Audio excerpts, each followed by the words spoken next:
mouths the numbers along with it. It's truly sad. As an adult, you should be able to read without also using your. Never mind. You've got a guy that you know about 7 feet tall, probably reads. Yeah.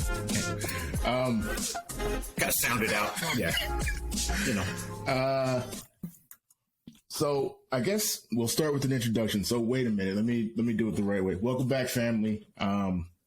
This is another episode of View from the Stoop, but this time we're doing it a little bit different. You might have heard him mentioned in other podcasts as being out in the hinterlands of Croatia, but he's returned to the States.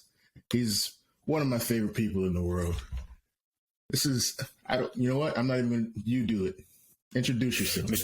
Mr. Peace, I appreciate it. Thank you. Thank you for having it. And the feeling is reciprocated. Absolutely. You're one of my favorites, man. Yes, good people. My name is Sam Johannes. I'm a native Washingtonian from Washington, D.C. The real Washington, D.C.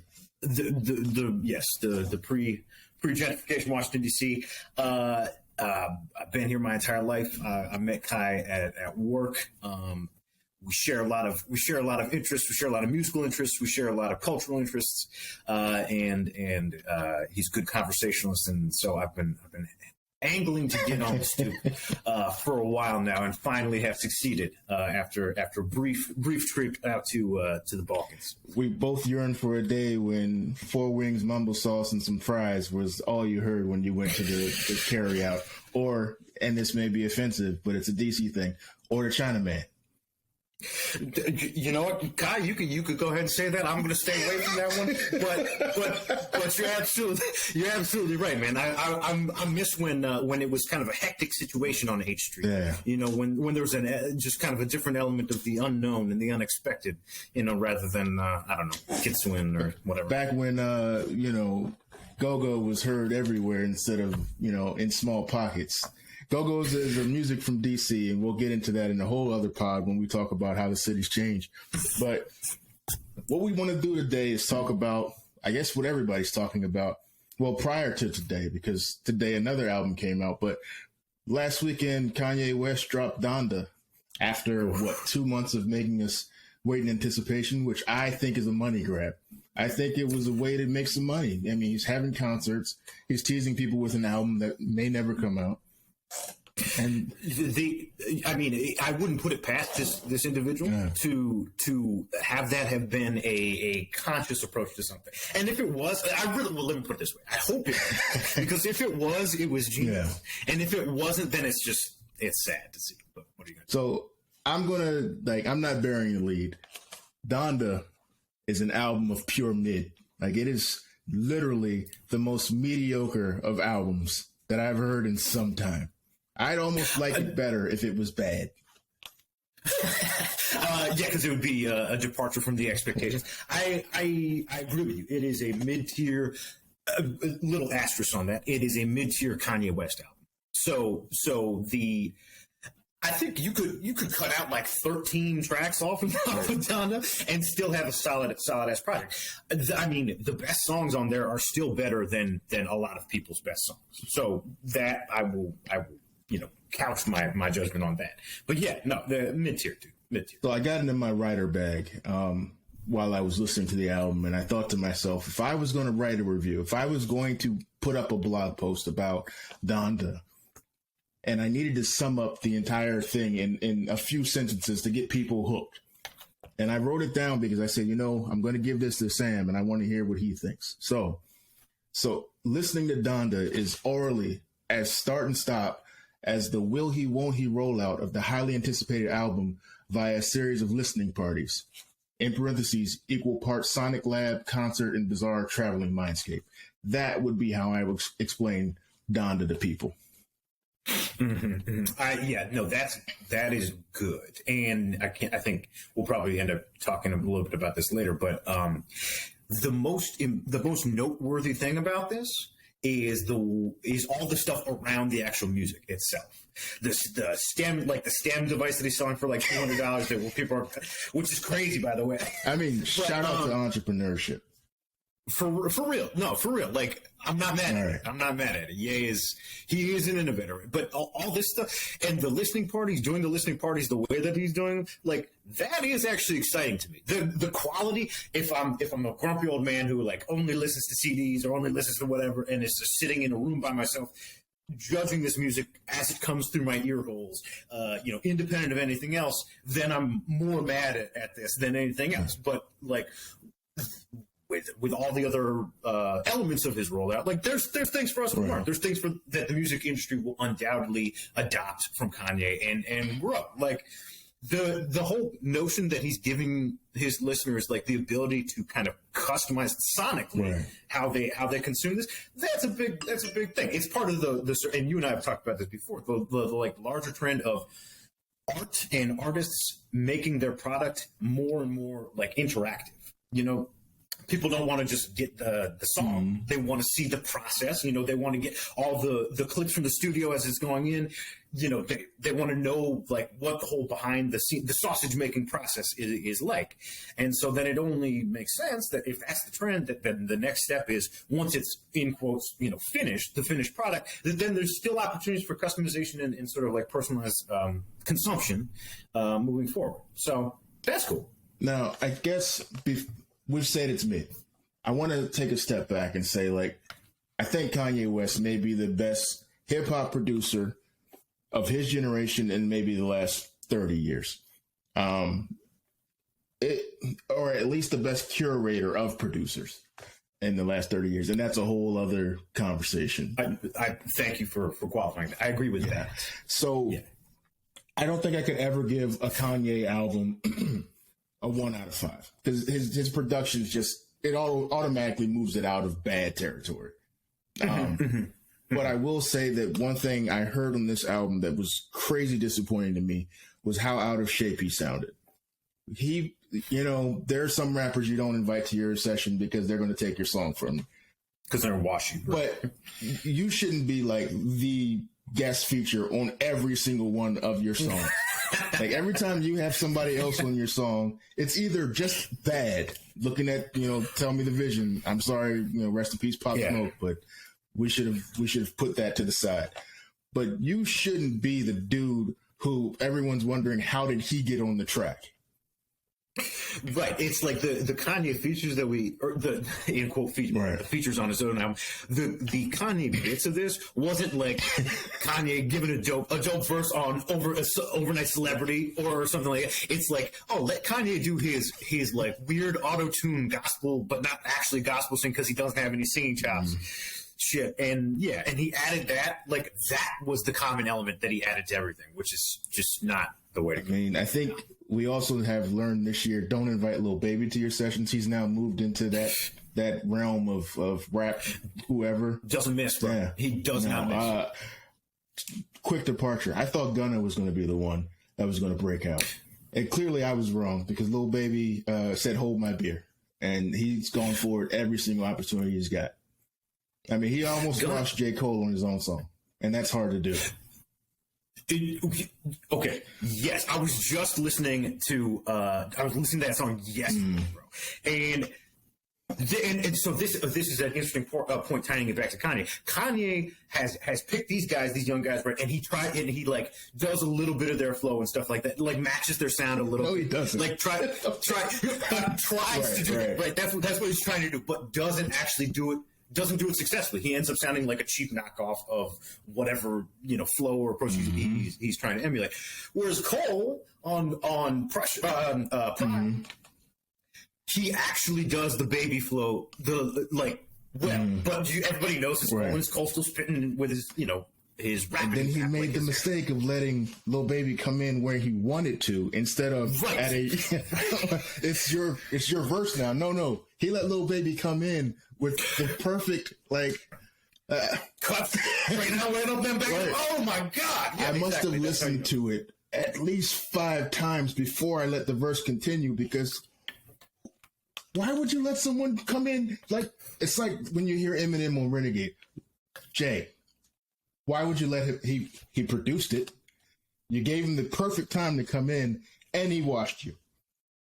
So be it.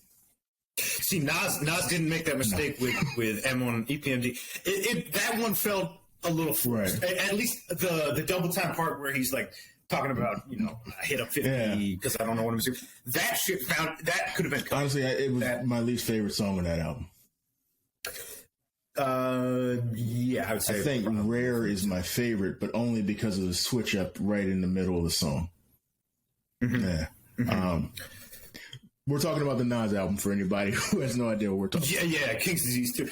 So you mentioned this to me before that you thought Lauren. My favorite song on that whole. I went back and listened to it again. Song with Lauren. I went back and listened to it again. I was incorrect. I apologize to Miss Lauryn Hill.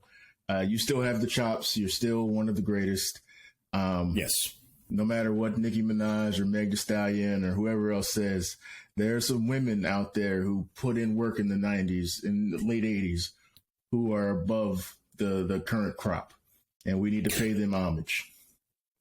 Absolutely, and I think people forget about that because after Nicki Minaj, there was the it's sort of the same sort of thing with like Wayne. After those people, there was a generation of imitators. Like there was no rapper who was a woman who did not have some bit of Nicki Minaj's presentation in it. Right. Like in some, even if lyrically they're entirely different. Like Armani Caesar is one of these. Okay, yeah. But Lauren didn't have. There was no generation of Lauren imitators, and hasn't been since. I mean, It is a unique sound style, and probably will not come close to. The Rhapsody is the only person I think of who comes close. And but Rhapsody is like can't sing. No. That's Rhapsody. I'll say it like this: Rhapsody's rhymes are as good and possibly better, but in a different direction. It'd be like if I had a Maserati and you pulled up in a G-Wagon, and they're both expensive cars that do really good things, but they're not the same thing. Yeah, no. And I'm not calling Rhapsody a G-Wagon. I just realized how that sounded. She's an upstanding young woman. Yes, she is, dude. Absolutely. Yeah. But I think Nicki Minaj is she's earned her spot on whatever Mount Rushmore we're talking about. And absolutely. I don't think that anyone in that generation of female rappers will come close to what she's done. But I can't say that, if I put her and the Brat in the same room and gave them 16 bars, that she's going to outdo the Brat or Eve or, MC Light or just a list of people. Yeah, no, undoubtedly. Well, and this is why, when we have these Mount Rushmore conversations, defining the criteria is so important because if you put the Brat or Gangster Boo or somebody like that in an arena in a random place in the world, they're not going to rock the crowd like Nicki Minaj. Absolutely. No, she's got huge hits. Huge. Yeah, exactly. Anthemic. Yeah. Anthemic. But if I said, hey, there's a gun to your head, impress this dude, I don't know if the Brat's not going to spit some rapid fire like Midwest like flame. Impress this dude who only talks like Mobb Deep interludes. Right. Right, exactly. You know what? This actually brings us, and we're so far from the topic that I don't even know if we need to go back to Kanye. But okay. I was talking to somebody recently who told me that Beyonce was the greatest entertainer of all time, and it stopped me in my tracks because A, huh, and B, blasphemous. Huh? I mean, I'll just throw one name out there, Michael Jackson. If we're just going to throw a name out. Yeah, please. Come on. That's disrespectful. But, Beyonce, according to this person, has the greatest stage shows in history. And I don't even know Michael Jackson? That's so offensive. I mean, whoever's saying that doesn't have doesn't have the background knowledge for me to even dignify that with a response. And by the way, no disrespect. Her stage shows are great. They're great. Absolutely. Michael Jackson. Well, but also entertainer of all time. Bro? That's a huge list. I mean, not to get into other bags that we've never. Frank Sinatra. I mean, y'all may feel like, oh, he's an old white dude. Nah, you need to pay attention because he was putting in work. Yeah, as an actor too. And that's the thing, man.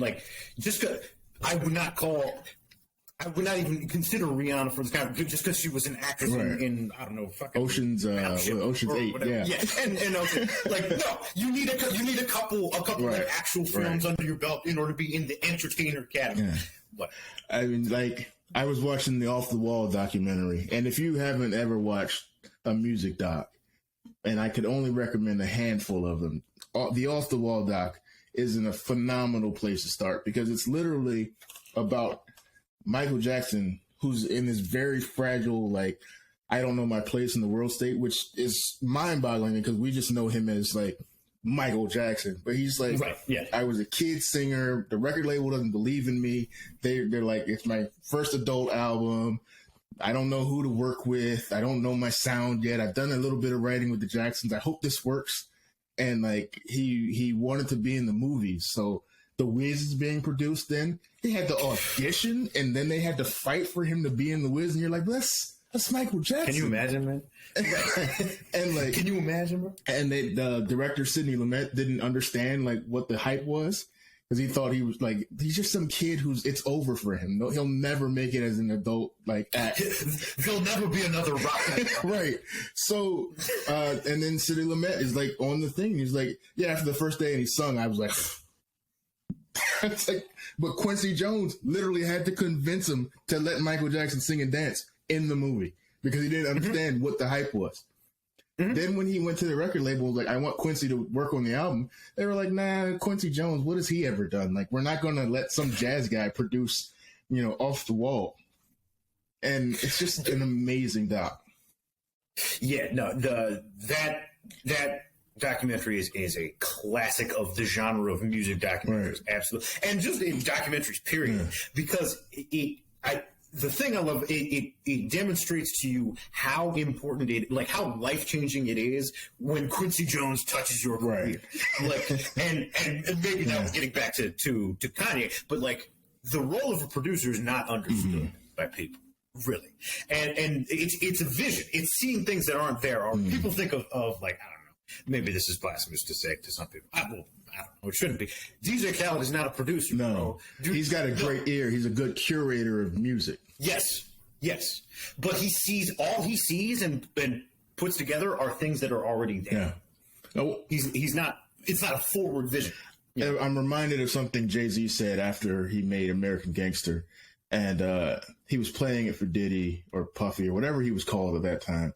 And he was like, yo, I want to produce your album. And Jay was like, man, I always was one of those people who were like, he's not a producer. Like, what does he do? And he said, just give me the album and I'll bring it back. And he brought it back and he said, I'll never say Puffy's not a producer again, because I don't know what he did between then and here, but it sounded better. Like, I don't care if Puffy's not the dude moving the sliders, but when he walks into the room, Berry Gordy was probably a lot the same way. He did more production and understood a lot of that stuff, but his ear was what made him great. That doesn't sound good enough. Here's what you should add.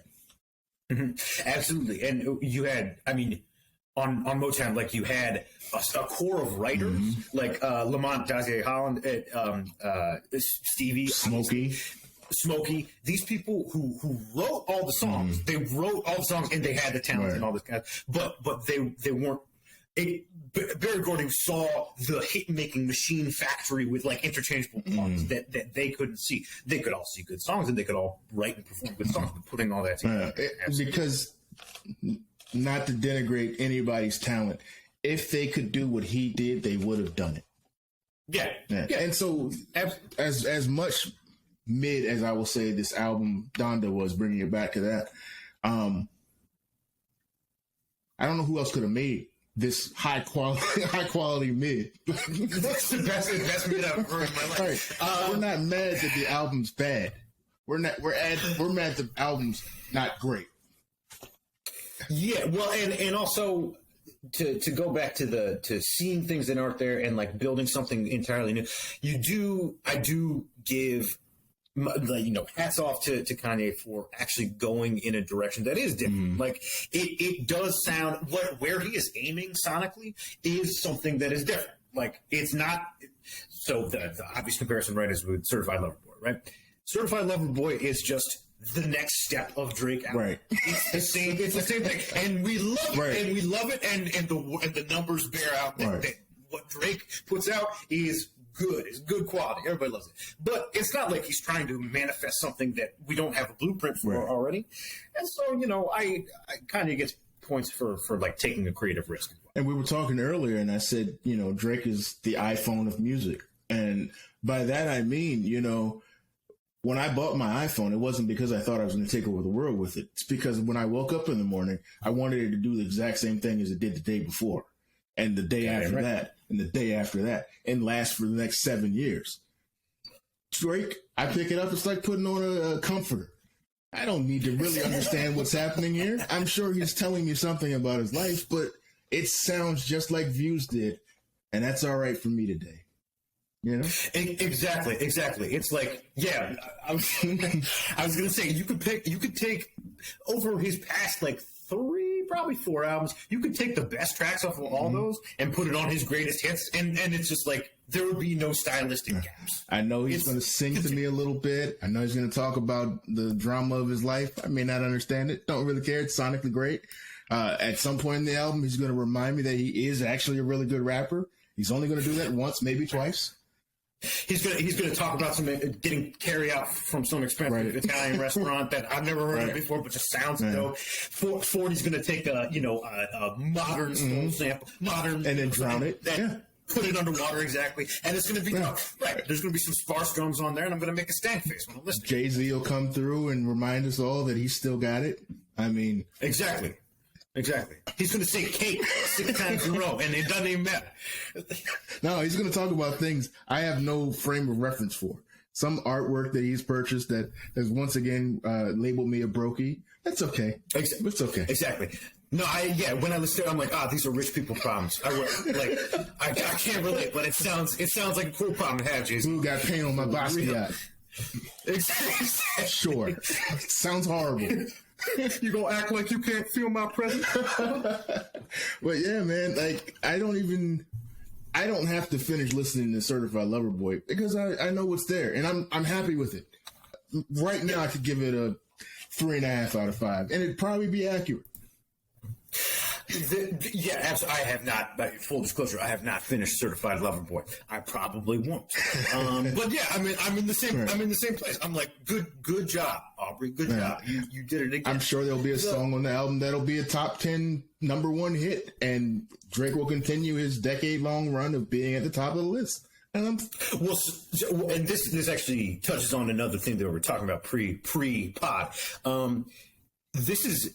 People don't look at this moment, the Certified Lover Boy moment, in a vacuum, right? Like nobody's listening through it to judge the artistic merit of the project Certified Lover Boy. They're looking at the most interesting shit to people.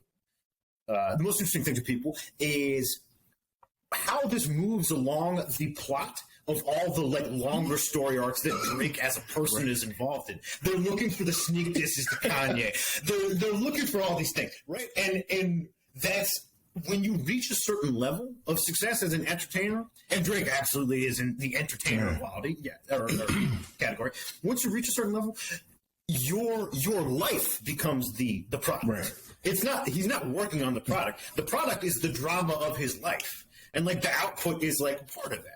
I'd submit that the album doesn't even need to do well. It's just a way to move his brand forward. Drake's now in the brand category, and we don't. Yeah, Michael Jackson's last album was what? Blood on the Dance Floor or some such garbage. No, wait, there was something after that. I know I didn't enjoy it, but it hasn't tarnished my image of Michael Jackson in any way. People bring that album up, I frown, and I put on Thriller. He made this. Right. The Isley Brothers released a bunch of albums in the mid 2000s. Mission to Please. I had one. It was not great. Right, exactly.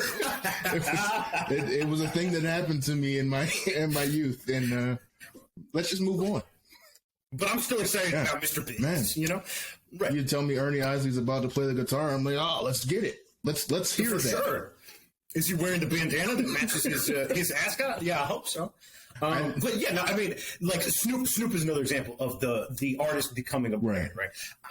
I couldn't name any of the other than Snoop Lion, man. which might not have been the name of the album. That was his name.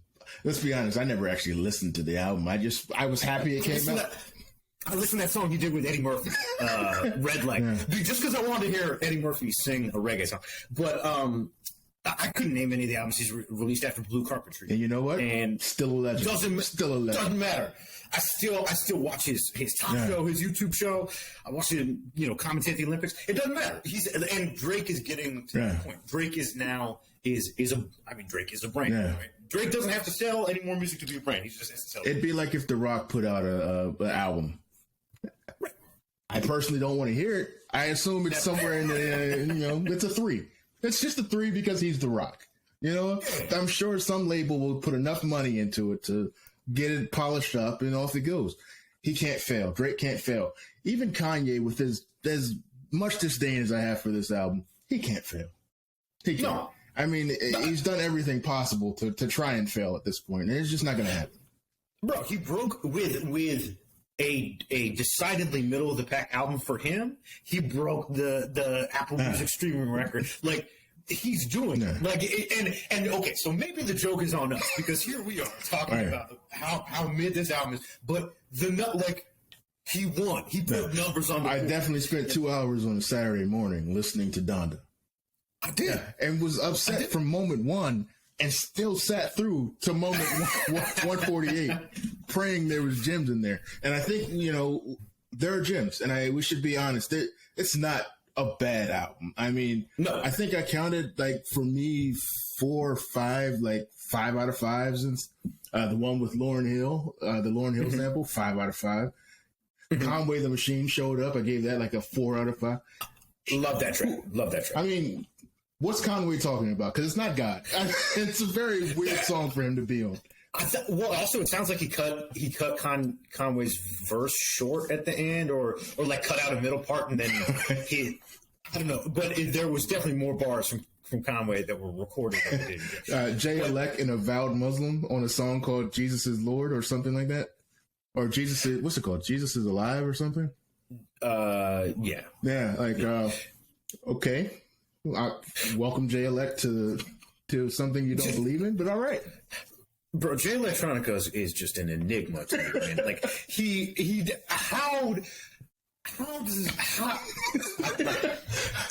Okay, let me preface this by saying I think Jay Electronica is one of the greatest lyricists that is currently still. There are times though where I'm what the hell is he talking about? This and so we were talking this, and this might be way out of left field for some of your regular listeners, but we were talking about battle earlier, and Daylight is one of my favorite rappers, not even just battle rappers. He's one of my favorite wordsmiths of all time. But there are times when he's saying stuff that's this is gibberish to everybody except for the 5 people in the room. Watch the same YouTube videos that you watch, right? Exactly. And so the accessibility is kind of thing. Jay Electronica is he's a more accessible version of that. When he starts rapping about, Kundalinis and stuff like that, I know what he's talking about, and I still get them. But Jay Electronica just pops up in places and blesses us with immaculate spit and then disappears again. Honestly, if I could be a rapper, I would want that kind of presence. I'd rather be Black Thought. Knows you're the shit. I'd rather be Black Thought. Yeah. I mean, that's also acceptable. Yeah, I think that somehow we've moved on to this topic, but if aging in rap means you have to go a certain path, I'd rather be I'd rather be Jay-Z. I was about to say I'd rather be Black Thought than Jay-Z, but that's just stupid. I'd rather have $1 billion. But Black Thought seems like he's very happy, and every so often he just pops up on some kid's track to remind everybody that, oh no, I'm better than 95% of these dudes. Yeah. Well, and so he puts out, what was the name of his? Stream of Thought. Yeah, Stream of Thought. Yeah. So he's still got his channels to remind you that he's the dude who has immaculate freestyles on Funk Flex for 15 minutes in a row. He's still got all that, but then he can be the band leader on Jimmy Fallon. So I honestly, the more I think about, I assume money is no object for either Black Thought or Jay-Z. Obviously, I would probably want the Black Thought, because it seems like he's doing more of what he wants. But again, I don't know. These are one of the most frustrating conversations I've had in the last 5 years. A young classic American came to me and said, I said, I'm listening to the new Black Thought. Who's Black Thought? And I didn't want to say it, but you know how I had to relate it. And it really angered me. I said, he's on the Tonight Show. He's the guy who sings. She said, Tariq, don't you ever say his name. No. His name is Black Thought. He's not Tariq to you. He is not Tariq to you. And then she responded with, oh, he raps? I need you to get away from me. I need you to leave my presence. And I think that there's a generation of people who are very aware of who Black Thought are, who are unaware of who Black Thought is. Yeah, oh, absolutely. Well, and that's an interesting part about aging in rap, right? Like you have different eras. There's a whole generation of, like, not even kids, but people who have come to age as young adults who don't know Snoop as the dude who beat a murder truck. No, I was just thinking he had a song called Murder Was the Case. They only know him as dude who did a cooking show with Martha Stewart, and it's like a funny juxtaposition to this dainty lady. No. You know? Snoop has a charge. Yes. He beat that charge because he's famous. That's as far as I'll go. If you don't know who Lil Half-Dead is, then you don't know Snoop. Don't know. Snoop was not his first song, to those who don't know Snoop, was a celebration of a day in Compton, and we'll leave it there. Actually, no, his first song was the one with Dre, Deep Cover. Yeah. Man, and that is not a general consumption type of song. No. Not a family-friendly message. No. Yeah. That's Snoop. God bless him. America is going to mourn. I shouldn't even speak this into existence, but America is going to mourn seriously when Snoop Dogg dies. Yeah, man. I just love the way he just pops up in the most random places. Like, oh, that's Snoop, and he's just hanging out, calling somebody nephew. I need to adopt that into my vocabulary. No, actually, I couldn't do it convincingly. But I want to be called, at some point, if I had to make a wish, it would be for Snoop to sincerely refer to me as nephew. Exactly, man. Oh, Uncle Snoop. I'm just over here. Yeah, exactly. One of my favorite stories from the 90s was when, like, the Crips had to ask Snoop to stop coming around because he was too famous. And he still just wanted to hang out in the hood. And he was like, we out here moving, and you can't come around here anymore. You're making it hot. Right. You're making it hot. Yeah. And now he's just hanging out with Martha Stewart, and she has no idea why he's wearing blue all the time. Exactly. Why he twists up his fingers and wear dark blue. Yeah, exactly. Oh, man. Snoop Dogg. Snoop Doggy Dogg, for back in those who really want to. I mean, his first album cover is not for the faint at heart. Yeah, exactly. Not family friendly material. That's okay. When did he make the? Because Ice Cube also had transition from being one of America's most feared, right? America's Most Wanted, to borrow the album, to doing Are We There Yet? The movie. Twice. Right? And proven. And that was a spectrum of the evolution of Ice Cube, right? And there's a spectrum of the evolution of Snoop Dogg, too. Once he started doing tracks with Pharrell, I think that's when he was like, I mean, Justin Timberlake showed up on that album. It was kind of, Snoop got his pop card, and once you get the pop card, you're very protective of said pop card. Yeah, man. Yeah, it's a money factory. Hey, man. Speaking of money, we keep circling back to Kanye. If you think about it, he's winning. He's going to sell more shoes. He's going to sell, he's going to get more production jobs. He'll ruin another Nas album at some point. I'm so glad Nas found Hit Boy, by the way. Like, we're getting some classic Nas. And I used to have the feeling with Nas albums that I was listening to a guy who read, like, an Afrocentric book on, like, the gods and the earths, and he didn't read the whole book. He just read enough to, like, get the catchphrases, and then he put out an album, and people just bought in. And I used to be like, wait, Where's his credentials? But now, like with King's Disease 1 and 2, I'm like, you know what? I like old Nas. I like where he's at in his life. That's like Nas also raps about rich person problems because he's got them, but like it's way more acceptable. Or I can relate the struggles that he's talking about to my own life at my own scale in a way. Like, and that's what, like, yeah, Nas is a author in the sense of, like, okay, he describes the story, like on Illmatic, he's describing the stories that he's seeing in Queens, right? But he's describing stories that are more real than even just what happens in his actual life, because they're real for people in all sorts of different ways. Right. He's describing, like, like universal themes, things that happen in people's life, and he's convincing about it. Right? Yeah, I mean, and him linking with Hit Boy, this is beautiful, dude. It's immaculate. Yeah. When the first King's Disease came out, I remember being struck at how much the sounds that Hit Boy was making, like, suited where Nas was at. Everybody likes to give Nas shit. This is an internet trope that Nas is terrible at picking beats or something like that. But he is, though. I mean, not all of them, but enough of them. There's some picks that were questionable. There's some picks that are questionable. Like, no disrespect to Salam Remy or Chuck Thompson.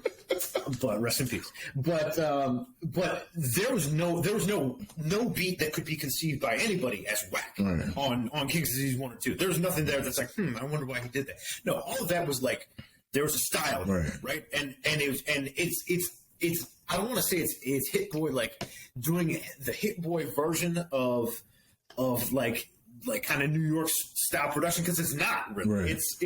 It's something else, and that's exciting. That means that I'm not going to get tired of hearing the next Hit Boy and Nas project, or like even between King's Disease 1 and 2. I listen to those two, and I'm not like, oh, this is the spillovers from one of these sessions, right? Yeah, I mean, it was like when Ye came, or not Ye. What was the name of the album Nas did with Kanye? Something. It was called something. It was like 6 tracks long. We all only listened to it twice and never came back to it again. But Hit Boy gave me the Ye album with Nas that I wanted, because I wanted like soul samples and like, I wanted that early Rockefeller Kanye giving Nas like new life. And instead I got whatever that album was. The Nasir. Yeah. To be fair, not a bad album. Just as is a pattern now, ever since Pablo, absolute mid. Well, I think the problem with that, so that one came out right after Ye did Daytona and Kid See Ghost and Tiana Taylor's album. Like, there was that week of when he was only releasing projects that had 7 tracks. Yeah, when 7 was the new wave, right? Yeah. No, and like. So the beats on Daytona, for example, those were perfect. But do you think that was actually Kanye producing it? There were a lot of people in Wyoming. There was a lot. There was a lot going on. And Push is not the dude that you're going to hand him straight mid and say, "Hey, Push." Well, so Push, I think, told one story about this, that he had all of Daytona produced already and turned it into Kanye, and Kanye was like, no, I think I could reproduce these better. And so which by the way sounds completely plausible. Yeah, no, it sounds exactly like what happened. I'm sure that's basically what happened. And so I do wonder whether or not Kanye did all of that. I've heard something similar about Nas's album, that Nas's album was mostly like ready to go, and Kanye like flipped it, and we got Nasir as it is, and lives in the Spotify memory banks. The thing, so Mike Dean, the producer. So he's Mike all over Dean this new album too. Right, exactly. He's been all over all of those, and I'm not pointing that out to be like, oh, Mike Dean, you fucked all this up. But because Mike Dean has a genius here. But like on Nasir, like that was a resource that Kanye was drawing. Yeah. Sure. I will tell you though, take a look at the credits to this Donda album. and then match up the producers with the songs you like, and you'll notice something startling. They're all producers with enough, I hate this word, but enough clout to say, no, you will cut this song down to 3 minutes and 40 seconds. You will not add a 15th drum loop to this section because it doesn't need it. The songs that have kind of gone like so far out of the like realm of listenability are the ones where there isn't somebody who like might not. I don't want to denigrate Mike Dean. We keep saying his name, but yeah, you know, he clearly is not telling Ye, hey, doesn't need to be 6 minutes of you chanting your mom's name. Yeah, bro. Yeah. I mean, respect to her. Rest in peace. Absolutely. The Donda chant was a little, I mean, self-indulgent is the word I'll use. Self-indulgent. I get what, yeah. I mean, is self-indulgent certainly in the context of like, if you are expecting a Kanye West musical project and you hear that, you're like, what is going on? But Kanye's thinking about it in the he lost his mom. Thinks of himself in the right, he lost his mom, but he also thinks about himself in the lineage of artists like Steve Reich and people who are like, you know, who are playing with the parameters of what music is and asking those kind of questions. But like, and he tries to, and again, Kanye is a brave, creative figure for this, but he tries to put that stuff in like a pop context, like not like, you know, bubblegum pop sort of stuff, but like popular music that is popularly consumed, not by like specialists, by like casual listeners. They're not going to go for that.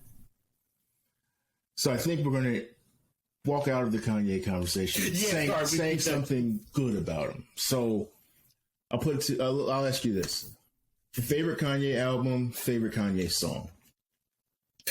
Favorite Kanye album is Graduation. And like maybe not his best, but definitely in the top three, right? Definitely a top three one. But my favorite because it came out like right as I was finishing high school, and there was just like there was an energy around like when Good Life came out, dude. Oh my! We'll forever be played at cookouts, forever. Absolutely, bro. Absolutely, and yeah, and that was like as TPain was also on his ascendancy too. So my favorite Kanye song is probably Family Business. Okay, I can see that. That because like that to me represents what Kanye brought to the game that was unique and exciting and interesting for people at the time. It was like, oh, this is like a beat that's, you know, it's got drums that sound like 90s drums, beefier a little bit. It's got like some kind of chops going on there, but then he's also got like he's rapping about positive, like real life uplifting stuff, family struggles, family situations. But then he's also got these beautiful like gospel melodies in there. And like that to me is emblematic of like the genius of the Kanye form, right, or the Kanye recipe, I should say. So my favorite album is also The Graduation. I think it's the most accessible of his albums. So if I had to say to a person like, here's Kanye West, Graduation probably, it's not as sonically rich as what will come next, which is My Beautiful Dark Twisted Fantasy, and not as experimental as like Jesus, which honestly is almost experimental to the point of unlistenable at points.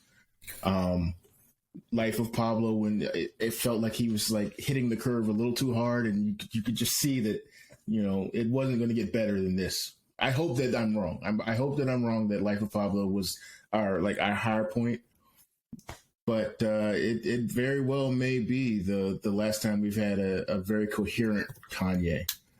Real Friends is a serious contender for like one of my favorite songs too. Well, my favorite song is All of the Lights, and I have a hard time choosing one, but the production on All of the Lights is, to me, the best he's ever done, because there's just so much there, so many layers to it.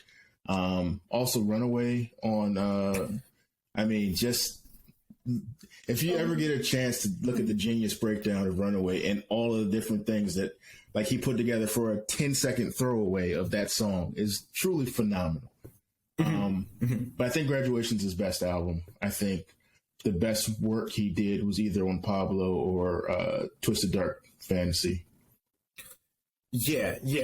Though My Beautiful Dark Twisted Fantasy had the most I think the height of the complexity of his production, for sure. Like the most sophisticated productions there, like that actually worked. Like not there was some stuff on Yeezus that was like, that's crazy that you're doing. Yeah. Also, he was starting to listen to hanging out with that guy Gesaffelstein. Yeah. The German, and it's like this sounds like it should be played in a club like a Berlin. I was gonna say like a German death metal club. Exactly. Yeah. Like I'm not wearing enough, shiny black or leather blood. to listen You're to. not wearing enough blood for that place. Exactly. Shout out to Wesley Snipes. Yeah. Okay, so let's do. You mentioned them. In addition to new music, let's do TPain next time because I've got a whole like TPain, and he's come back up recently because apparently Usher tried to destroy his mental state at some point. Which screw you, Usher. That wasn't cool. I saw. Did you watch the Drink Champs interview? No, I didn't. TPain. You should watch it. Yeah. He speaks on it a little bit. Yeah, I mean, don't destroy another man's like mental state because you're upset that you can't get a hit. That's not his fault. It's not. Also, Jay tried to do it too, and T-Pain kept it going. I mean, God bless T-Pain, and he's a good watch if you ever want to catch his Nappy Boy Radio. Yeah, no, T-Pain seems like a real normal dude. Yeah. Like he likes to make his music, and all the other stuff he kind of like wishes he didn't have. The only thing he ever did to piss me off was I didn't know he could sing that well. That's that NPR Tiny Desk concert that he did. Eye-opening. That was eye-opening. Yeah, if you haven't seen it, and I don't know why you haven't like realized that T-Pain can actually really sing, you should go ahead and watch the NPR Tiny Desk. Just watch him in general because you'll find some great music on there too. True. True. I was just watching Wale's Tiny Desk last night, and Wale can come across aloof sometimes. Aloof is the word we'll use. And you can see, like, at the beginning of the Tiny Desk, he seems very aloof, but by the end, he's like, he's really into it. So that's our DC music plug for the pod. You got Rare Essence. Yeah. Rare Essence also has a they do. has a Tiny Desk. You got any albums for the people to listen to? So this is an older one, older as in it was released last year. Listen to me, but he just released a single from an upcoming album, so I'm reminded of this. I've told you about this dude, JPEG Mafia. Yeah, JPEG Mafia is a very, very unique voice in hip hop to me. He does like some auto tune sing, but then he also raps like Ice Cube. But he's a producer rapper. Combination guy. His beats sound nothing like anything I've heard anybody else produce. Even if you don't end up liking the songs, you're gonna appreciate the freshness of it. So I forgot what the name of the one that was released, but it's the most recent thing that he has. If you go on Spotify or whatever, right. Check out JPEG Mafia. For me, I've got the Stevie song that's been stuck in my head for the last 2 months. I call it his sneaky hit. From like 84 or something when none of us were paying attention to music. I was just trying to, find a hole to stick my thumb in, which sounds weird now that it's left my head, but let's just move past that.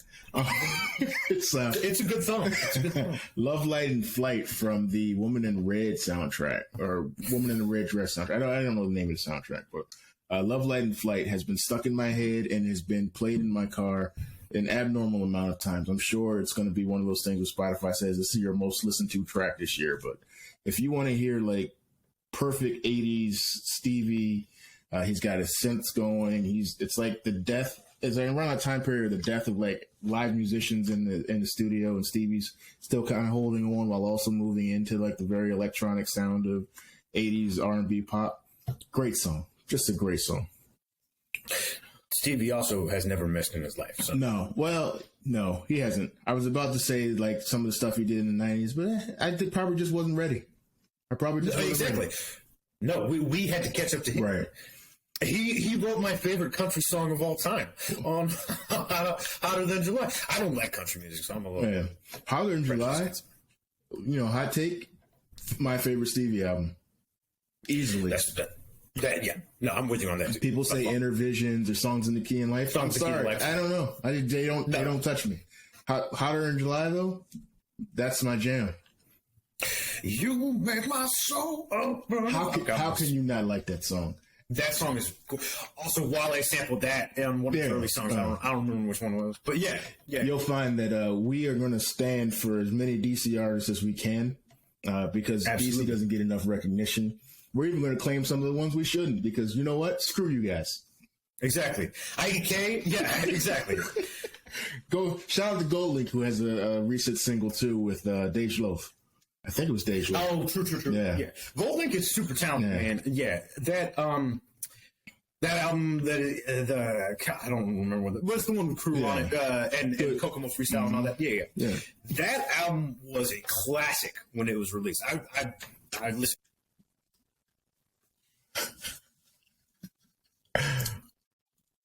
All right, well, it looks like we lost Sam, so we're going to go ahead and dump out. But make sure you check out future episodes of View from the Stoop. We're going to be back with us next week. We've got some more great interviews coming up.